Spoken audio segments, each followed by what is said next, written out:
the format of today's session is obviously we've got a fantastic guest with us today.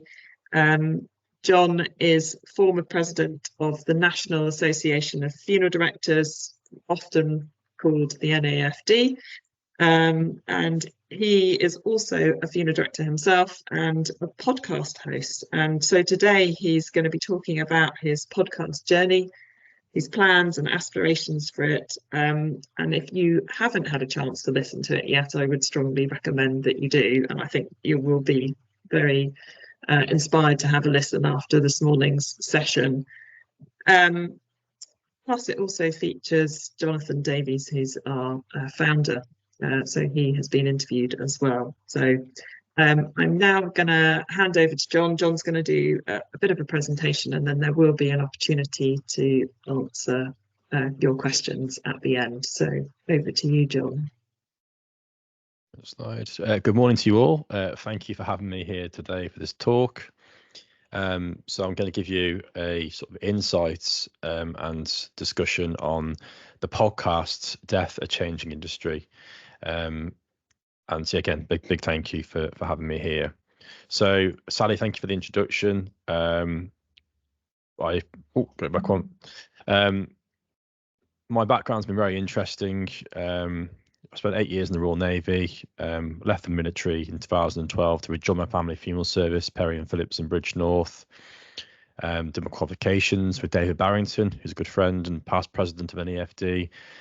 Became an approved tutor myself, went on to become an NEFD president, and the podcast is sort of, I did it locally in Bridgnorth initially, with sort of the local vicar, counsellor, my father, and that was all, that grew really from my training. I put all my training onto videos, and it just felt like a natural move to do some of those as well. And it's kind of grown really. I'm the funeral industry advisor for Child Bereavement UK, and that's been ties in with the campaign to add content on death, dying and bereavement to the national curriculum. So for lots of people think I'm very busy, but actually for me, it all ties into my sort of wider goal, my life goal.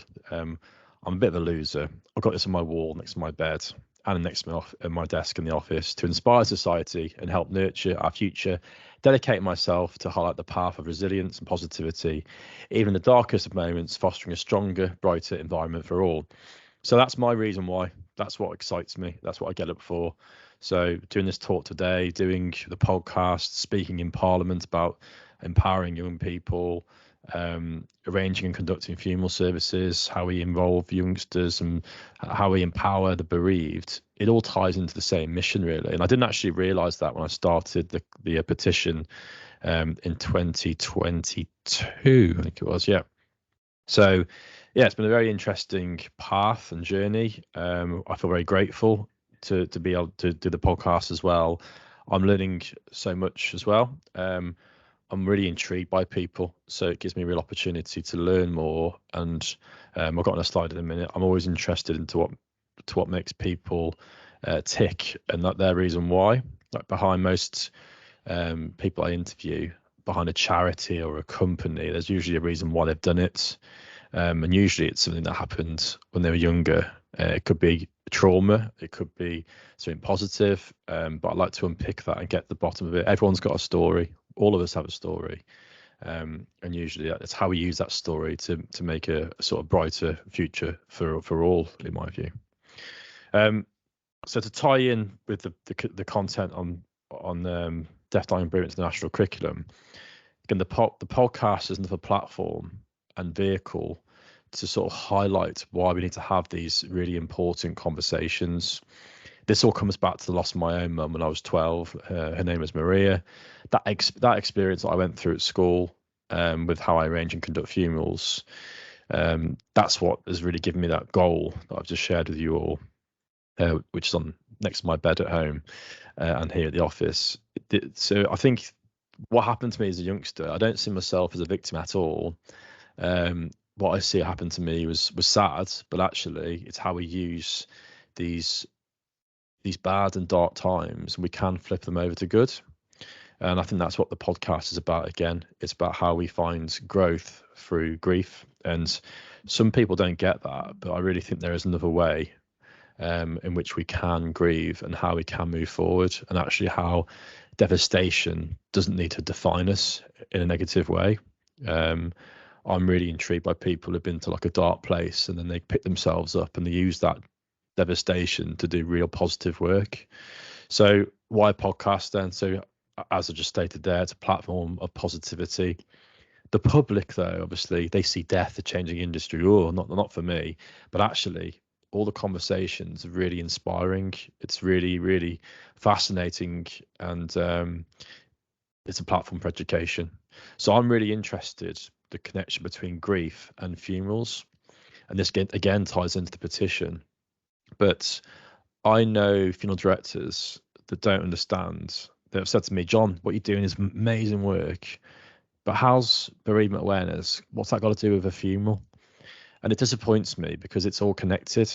So I want to try and use this as a platform to really connect the life, really, the funeral industry, yes, but to make everyone aware of what everyone's doing, and actually to show people that what Child Bereavement UK are doing really connects to the funeral industry as well, and vice versa. It all interconnects, so it can be a platform to sort of share that and to connect grief and funerals and bereavement and funerals, end of life and funerals. We're having, it's a huge rise now in the UK of direct cremations with no contact or connection at all with your loved ones. I really believe once we understand grief and bereavement, it will highlight the need of why we have a funeral. And it sounds really obvious, but I think based on our lack of understanding in society is the reason why we're seeing a rise of direct cremation. People don't understand why they need to be at their parents' funeral. They think it's acceptable to just have no contact or connection. But then we see a huge rise in the UK of mental health on the decline. It's all, in my eyes and my mind, it's all tied together, really. The rise in mental health concerns in the UK is all connected to this. There is a lack of connection in society now, and it's quite concerning. So again, transparency as well. Share knowledge and transparency. What we've seen at Hull recently with that funeral directors as well, there's a danger that the public think that these are sort of practices that are normal. And actually what we saw during COVID is that the funeral industry were kind of like an afterthought, really, aren't we? We weren't classed as key workers straight away. It's like we best add those guys as well. So it's to really shine a light on the amazing work that the funeral industry and all professionals who are involved in end of life and in death, how important they are in society. They underpin our communities. We are there at 3 o'clock in the morning to look after somebody, smartly turned out, and truly care about what we're doing. So it's again, the podcast is a platform to really shine a light on the special work that the industry does. And that's what my role is. I'm just a facilitator in this. It's not about me. I mentioned before, I'm almost like a little bit childlike. I'm very intrigued in people, and their reason why. It was fascinating. So Sally mentioned Jonathan Davis, who is the founder of Much Loved. He spoke about the loss of a member of his family, and once you understand what he's been through and that trauma that he went through, and having to climb over the fence to go to his brother's grave, it makes you understand why Much Loved is so important, why it's so important to him. This isn't just some product that's been put together. There's real depth and meaning and a reason why behind a lot of the things that we use frequently. So for me, I feel very privileged to sort of unpick that and learn. And then the things that we use frequently, they mean even more. To show there can be another way to grieve. I've mentioned that. I believe once we show society that actually grieving is important, feeling sad and crying, actually it's really important to have a bad day when you lose somebody. You can't always be happy, and I think that's what's important about the podcast as well. Just to highlight these, it's real, it's very real. I interviewed Megan McClay 2 weeks ago, and she has terminal cancer. She could die next week. She could die in a few months' time. And she got in touch about coming on the podcast. She's done a lot of work with Welsh Parliament about what matters most. So she came on, we spoke a lot about her journey and what she thinks matters most, about how being present and how we use time is so important. So it was really educational, and I felt like for me, wow, like it's the ultimate life lesson I'm getting, and I'm able to share it with other people. I feel very, very privileged to do that. So that interview is out on Friday of this week. So it'd be wonderful to get your engagement with that and your views on that. One of the questions I asked her, actually, I talked about end of life. She's done all her end of life plans with the hospice in her area in Norwich, and she was talking about it very sort of clinically and how it's helped her. And then I just sort of said to her, like, Megan, are you scared about what you're going through? And like, she really opened up. So, yeah, I think, again, people on this call, we're all professionals. We're all striving for excellence. But actually, we're all human. Everybody has problems within families, within ourselves. We all have worries. So I think it's just a very, very genuine and humane platform, just to show people that actually, yeah, it's okay to feel down. And hopefully Megan's interview will really inspire society and show people that actually, whilst we're here, let's do some good, let's be kind, let's be compassionate. And it really ties into other conversations I've had with Daniel Duval, the funeral director, Jason Watkins, the actor, about the loss of his daughter, and Jonathan. And it all just interlinks, it all connects. Equip and inform society. So I interviewed the education advisor for Child Bereavement UK, and she's got strong connections. She worked at the Department for Education, and she has strong connections still with the Department for Education, who are going to be deciding on the outcome of the petition that I put through a year and a half ago. And again, it was basically the podcast was put for them, really, but from her, why she felt it was so important. So again, it's a real platform to help steer the change as well. Yes, just another vehicle to help these conversations move forward.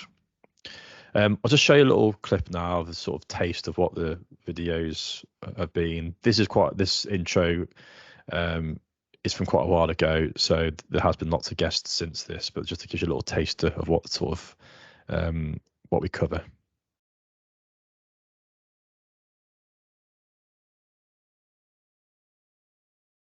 Oh, we can't hear Ollie. Oh, one moment.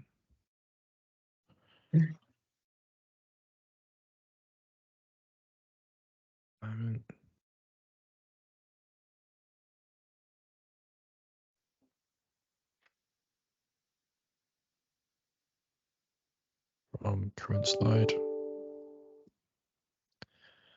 I was broken, I was battered, I was scarred, not more mentally than physically. And I knew I needed to change the person I was, because I was dragging around the past with me. We lost our daughter, Maud, in 2011 to sepsis, and she was taken to hospital and was discharged. Symptoms reoccurred. We took her back again. She was discharged yet for the second time, and she died on New Year's Day in the morning. It's almost Dickensian, really. When clients walked through my door, they still kind of felt they were grieving wrong. They didn't have an understanding of what grieving was like, and they kind of felt that they were failing, that they weren't moving forward or getting over it. Do allow yourself that period for grieving, and just understand that whoever you've lost, look at it from their perspective. Because if you're continuing that grieving for an extended period of time and it really is starting to affect your life on a negative basis, then that is really not something that someone that you've lost would like to see. If you start the very idea of conversation at a young age, in whatever sphere, and we're talking about that really is going to help. We do sex education, so why shouldn't we have death education? It's literally a part of life. You're born, there's only one way out of here. All those things that were holding me back, like the drinking and the very destructive behaviours, I made those my goal. And it was really important that I really focused on that so I could get to me. Coming together, gathering together to remember, to honour, to celebrate, to cry together, to be sad. It's so important to have a space where people can feel like they can cry, feel like they can breathe, feel like they can feel their heart beat. The freedom is in the discipline. The freedom is in you having some kind of structure in your life where you are challenging yourself. The most important project is you. And when we create that through self-love, self-development, and really investing in ourselves, we are a better asset to everybody.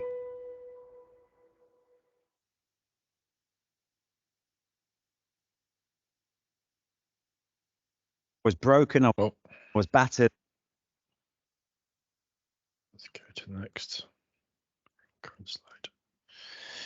So yeah, hopefully that gives you a bit of an insight into the conversations that we have. So it's not all morbid and depressing. It's all very, very inspiring and gives us tools and helping us move forward with our grief. And actually, if we're connected to the funeral industry as well, it really opens our minds to what is possible. I have learned so much stuff, and here's a list of people here that I've spoken to on the podcast so far. What I say about what I've learned, like Dr. Lucy Hone, she is a TEDx speaker. I think she had like 20 million views during COVID about resilience. And doing a talk with her, she taught me about how with bereavements, how when someone dies that we love, we have areas of our lives which we really struggle with. And one of her patients really struggled with the separation of physical contacts from the loss of her husband. So she identified the area where she was struggling, and then people who sort of say, I want to help you, whatever I can do to support you through your loss and grief, let me know. And a lot of the time, nothing ever happens. But actually, what Lucy did, she creates a list for her patients and people who are bereaved of all the people who want to help and who they really trust. And then where those people are best positioned in the areas where they need help. So it could be that you're not very good at sorting out the finances at home or the utility bills. Okay, so that person there is great for this here. Lucy explained to me about one of her patients, so with the separation physically, two of her best friends created a rota to stay in the same bed as the person who had suffered the loss of her husband for sort of 3 or 4 months. She had someone next to her for that period of time with a rota. So it's about really creating a clear plan. So I've learned so much stuff, and then that alongside talks with for example, Jonathan, Nikki Scott from Scotty Little Soldiers, with the Armed Forces children who lose somebody. To Wish, I'd heard of them. I wasn't actually sure what To Wish did, Emma Kneebone. So that's all around sudden loss and what support's in place. Not only what's in place, but Emma talked about the loss of her brother. He was murdered. And we talked about what she went through, what wasn't in place for her family, what isn't in place around large places, a large part of the UK. But we spoke about the support that they now provide to Wish. So it's really highlighting special work taking place, but also about practices and stories behind what really makes these work so well. Beyond B as well, that's another example. Steph Wild, her daughter B, she died as a baby, and really sad situation. But again, Steph now is using it as a fuel and fire to really push forward. And not only does she want to help bereaved parents, but also she's challenging society, how we deal with baby loss. So yeah, very, very privileged to do this. Really proud to sort of present this work. And it's really nice to receive messages from all over the place. People in America getting in touch. An embalmer in Northern Ireland last week got in touch. And people actually reaching out to come on the podcast as well. We're about to go into phase 2 now, or phase 3, if you count my first year doing it locally. And phase 3, the next stage of this really is going to be really exciting. We've got talks.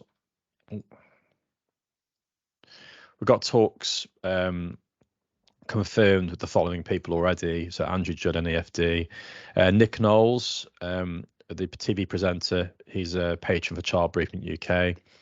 I'm very fortunate with the connections with Child Bereavement UK. They're now putting people forward to speak to me. Anne Chalmers, she retires this year. It's the 30th year anniversary of Child Bereavement UK. She's asked to be interviewed in her sort of final few months in the role. Fiona Murphy, I'm speaking to her next week in an evening. She runs the Liverpool Swan model. Really interesting work they're doing up there. Again, that's end of life again through the civil celebrants.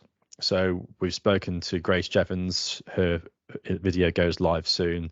She's talking about ceremony, about the purpose and the changes we're seeing in society regarding shifting more towards non-religious funerals and why that's taking place.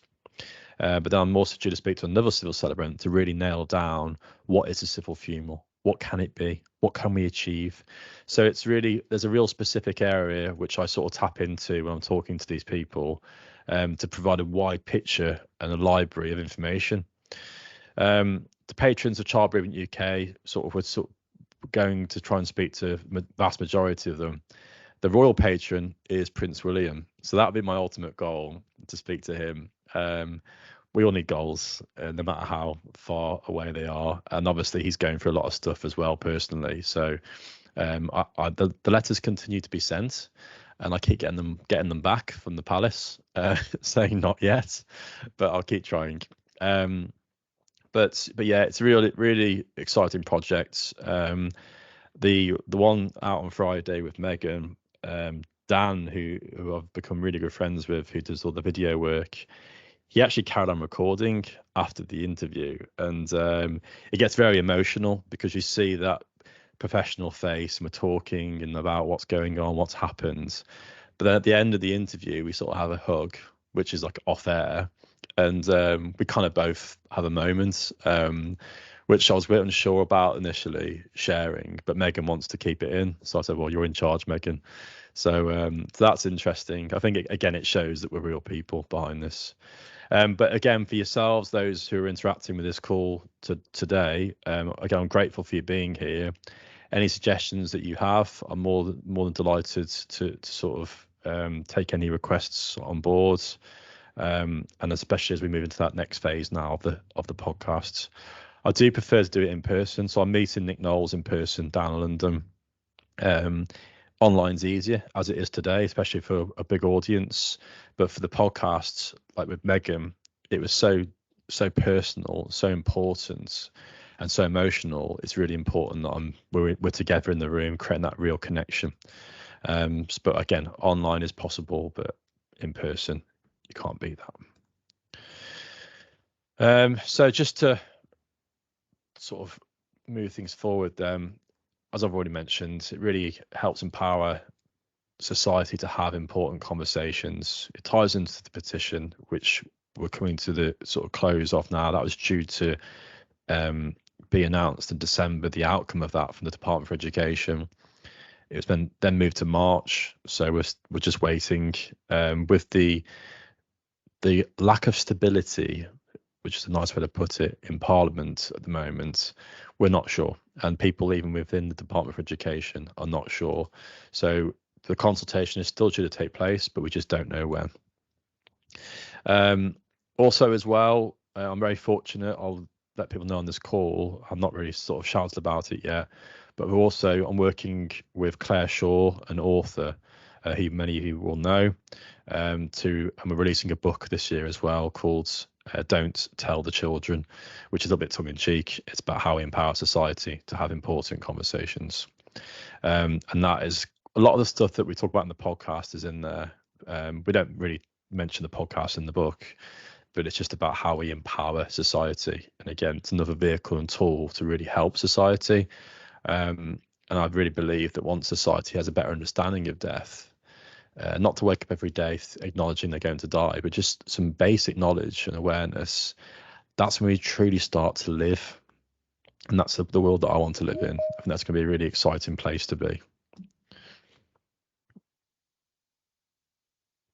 Just regarding the parliamentary petition, that's the response they came back with.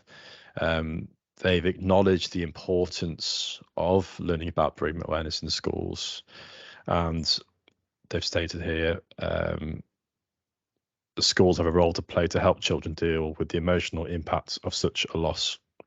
But the key thing is though, just going back to this slightly, it's compulsory, and hopefully, so the podcasts at the moment, I think a lot of the public who aren't bereaved or never been been bereaved will think this podcast isn't for them, but actually it really is, because it's about life, and it affects us all.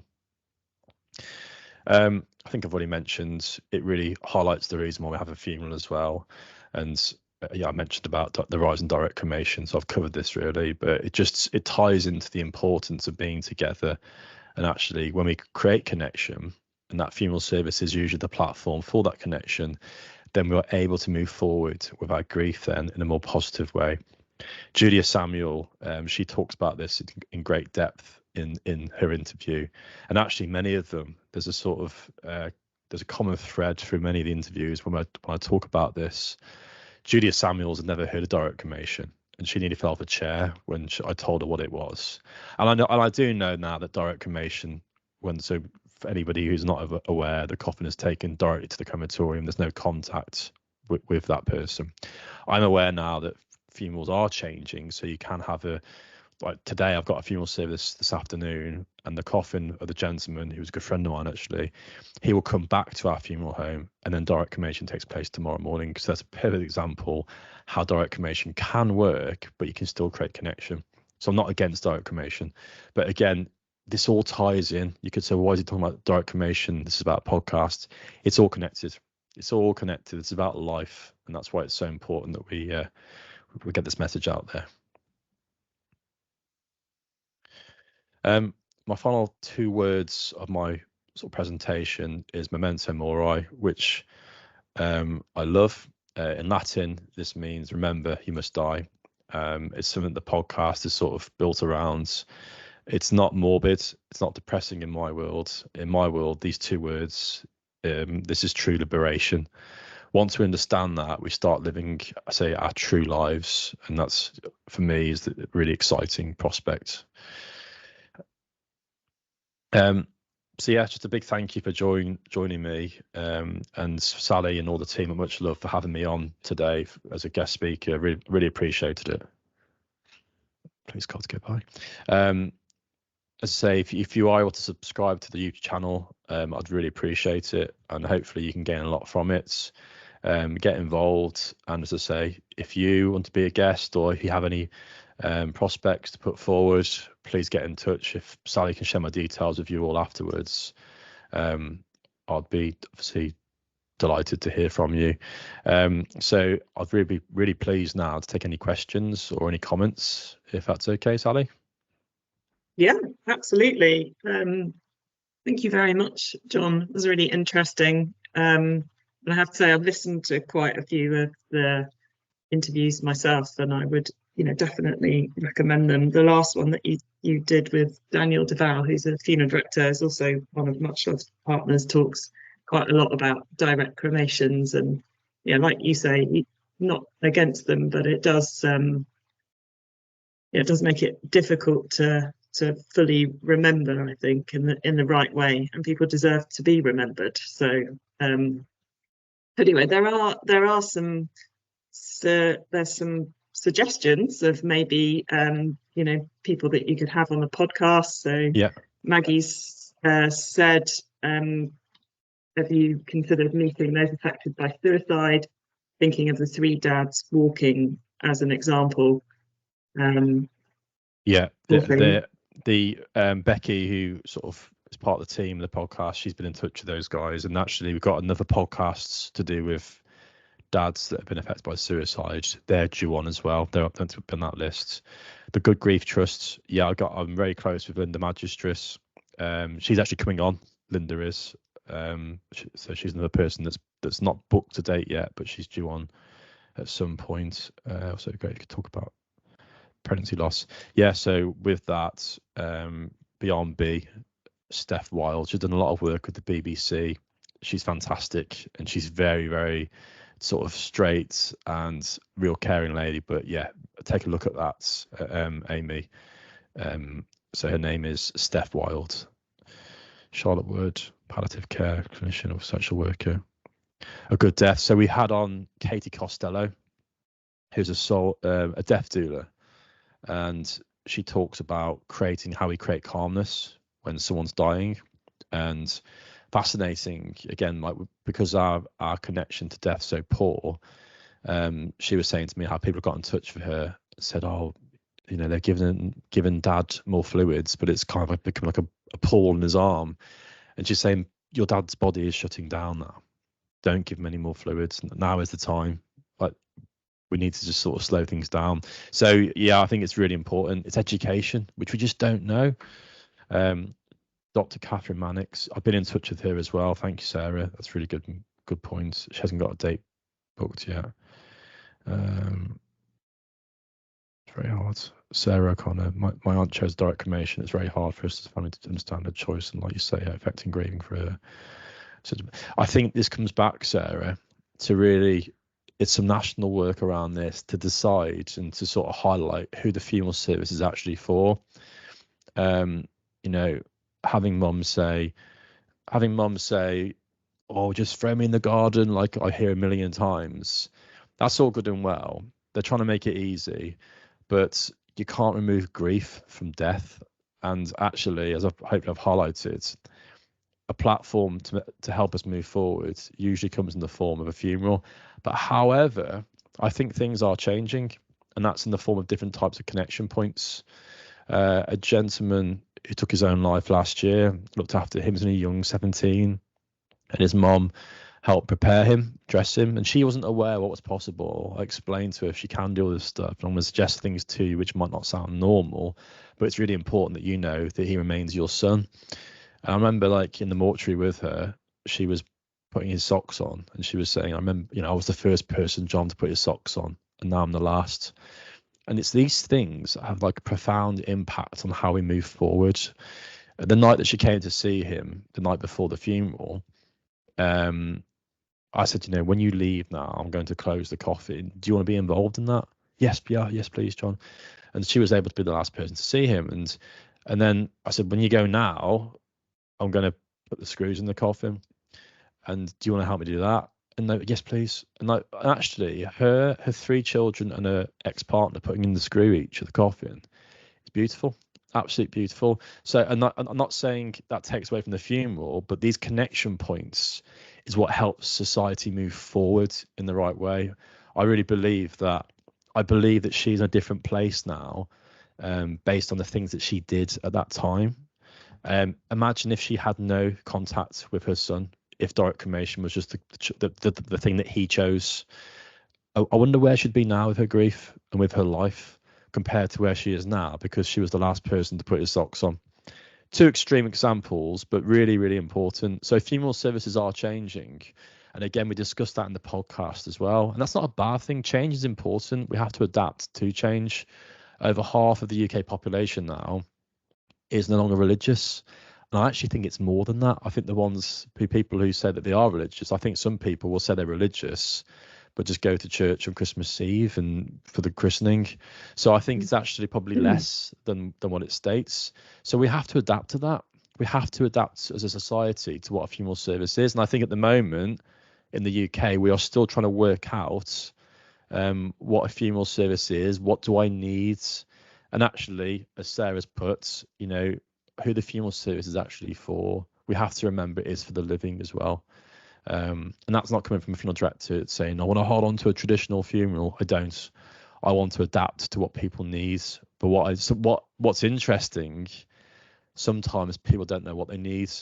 And it's about having a platform to move forward with our grief. I'll give you one more example regarding direct cremation. A family I was with next door in the arrangement room, 3 sons. Dad had chosen to have direct cremation. And I said, just make you aware, you can come here at 7:15 in the morning and you can help load the coffin onto the ambulance we were using, not a hearse.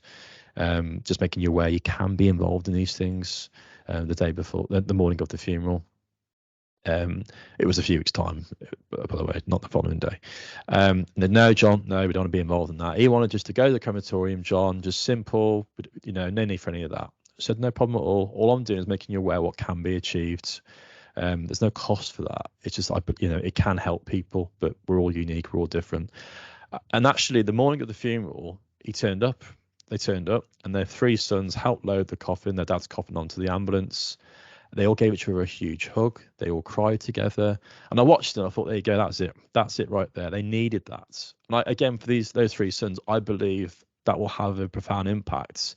How you measure that is very difficult, but I really believe it will help them as they move forward. And that's the whole purpose of why we do what we do on this podcast, is to show people that there are other ways in which we can adapt to society's needs. But we do really need to adapt, because I have really real concerns, and hopefully my goal right at the start shows you that's in me. That's why I operate. That's what I'm getting up for every day. I'm really excited to do that as well. But we have to adapt to the needs, because I think society needs help, and it needs us who are underpinned in society to provide a platform to help them move forwards.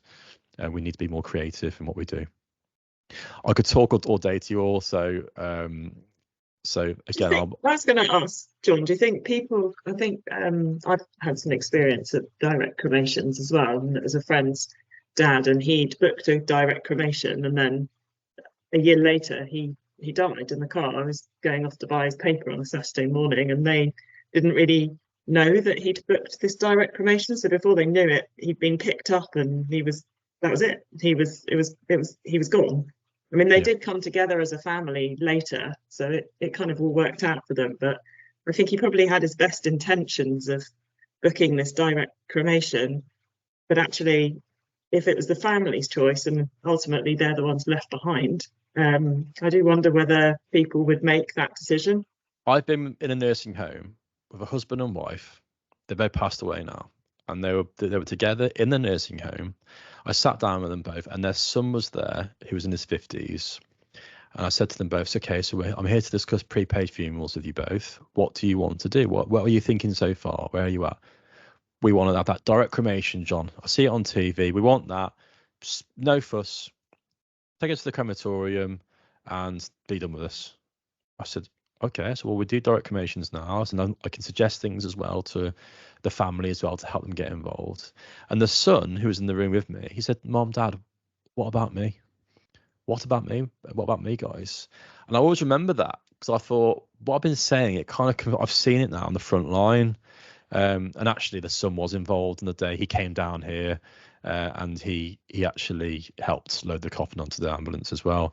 I had one daughter who called me up. Her dad had opted for direct cremation, and she called me up the night before, crying to me, saying, "I just can't believe what he's chosen, John." I was like, "Well, I said I was going to give you a call actually to say about, do you want some more involvement than just coming down here in the morning?" And what she actually did, if there's any crematorium providers on this call, I apologise. I'm a bit naughty here, but she actually came and sat in the ambulance with me, and she drove with me to the crematorium in the morning at 7:15. When we got there, I said to the crematorium attendant, this is the daughter. She's going to just help me in. And I know it's really bad. I apologise in advance. There'll be funeral directors, not happy with me. But I knew how much she needed it, and that's the problem. So that was a plaster on a wound. The problem is there's a bigger issue here. There's a bigger national issue, and there's a lot of people like her who don't have that. And I'm not saying that I'm the only one doing it. I know there's more funeral directors doing this. I know actually what they should be having is a funeral service, or they should be having contact with the deceased, with their loved one prior to that, like proper contacts. But again, actually, a funeral service is about other people as well. The funeral service I've got today in Bridge North, there's going to be a lot of people there, and actually having people together, the community come together to say goodbye, it's very powerful. It's true connection. And again, the podcasts, come back to that again, that's what I'm here for today. It's a real platform. It's a platform to show this and highlight this, why it's so important in society. And actually, we're living in a very much like an Amazon culture now. Quick, move forward, click and collect. It's all fast. But actually, we need to go back slightly. And it's not about going back to historic and a traditional funeral director, which I get called, which I find very offensive, because I think you've got good and bad in my view. But we've got to try and create connection. We have to create connection. It's about how we are creative in that and doing it different ways. And actually, from a cost point of view, there's lots of things in the press around the cost of funerals, and the funerals are expensive. Well, actually, the most special things that I've been involved in have cost nothing. It's been zero costs. An example of that very quickly, a lady that was a horse rider, spent her last few years with her terminal cancer riding a horse. I said to the family, like, do you know the owner of the stables? And they're like, yeah. You know, she was there every day. I said, well, we could always go there before the funeral. So we went to Wyre Forest Crematorium. But before there, we took the hearse there. I asked the celebrant, she actually sat on the hearse with me. We went to the stables. We moved the coffin off the hearse, placed it in the middle of the stables. Her horse came out, and I'm not exaggerating the story. The horse put its head on her coffin. And we said a poem around her coffin in the stables. Beautiful beyond words. That for me is true connection. That's it. We have achieved the goal. Going to the crematorium then, actually, what we just did was so profound. Mikey, yeah, it's all about relationships, 100%. But actually, we need depth. We need to start listening. And like the funeral industry are the experts in all their local areas. So, but we have to find out, we have to obtain information to then be able to give information and give suggestions to a family. So really exciting. I find it really exciting. And there's lots of opportunities to really, to push and to highlight how special the work that's taking place throughout our communities in the UK, how special it all is. Because I think that the funeral industry and a lot of what charities are doing, it's just it's under the radar. And as Daniel said in the podcast, but John, not everyone wants to know. They don't want to know. And unfortunately, grief and bereavement suddenly become part of the club which you don't want to be part of. But actually, it's a really important club. And actually, once you understand about bereavement, you then are able to have conversations and support people. Mark Irvine talks about how he lost friends in the podcast. He lost friends that he knew so well all his life, but then actually when his wife died, they just stopped calling him. But I see the other side of the fence as well. I speak to those people who are unsure what to say. They don't need much. It's the slightest switch, the slightest little turn, and suddenly they're the best friend in the world. And actually, you don't need to say things sometimes. Take a bowl of lasagna to someone's house. We had an interview with the Road Peace people to Mandy and her colleague came, and they spoke about how when she was younger, a colleague, her brother died in a car accident, and her friend would just go to the cinema and just go and watch Disney films, even though they were like late teens, early 20s, go and watch a Disney film together. So they didn't have to say anything to each other. Her friend was just present. It was nothing too strenuous on the screen, but there was just someone there with her. And I thought, wow, again, I'm learning so much stuff, because you don't have to be a trained counsellor or guy, say the right words. Just be there. Just show up. Take some food on someone's house. These simple acts will have, again, the positive effect forever. You'll never forget it. So, and it doesn't need much. So a kinder society is just there. It's in touching distance. And I won't stop really until I sort of, I'm gonna keep working towards it. If it happens or not in the future, I'm always an optimist. I'll always work towards it. And as I say, I hope the petition, if that goes through, which is very positive, I hope that will just accelerate these conversations happening within society. And back to that again, I think it'll be 2 to 3 generations until we are having comfortable conversations around the kitchen table about death, without everyone sort of going at like stiff backs and no, mom, don't discuss that, because that's then when we start to realise who the funeral service is for, and actually we live better as well. We're more present, as Megan discussed recently about what's most important in life.